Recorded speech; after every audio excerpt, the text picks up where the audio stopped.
اور مجھے پتا کیوں یہ شب برات کیا لگتا ہے، مجھے کبھی کبھی یوں لگتا ہے کہ رب فرماتا ہے کہ رمضان سے 15 دن پہلے ہی پکی سچی توبہ کر لے، تیاری کر، پاک صاف ہو جا، تاکہ جب رمضان آئے نا تو پھر تجھے پاک ہونے کی ضرورت نہ پڑے، بس پھر تو آتا جائے اور میں تیرے اوپر رحمت نچھاور کرتا جاؤں۔ بس تو پہلے ہی تیاری کر، 15 دن پہلے ہی، 14 دن پہلے تیار ہو جا۔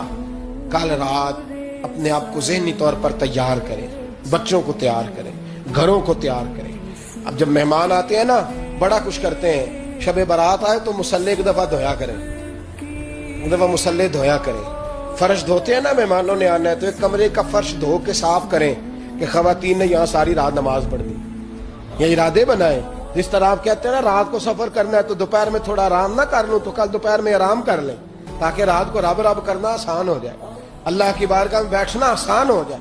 مکمل طور پر ذہنی طور پر اپنے آپ کو تیار کریں۔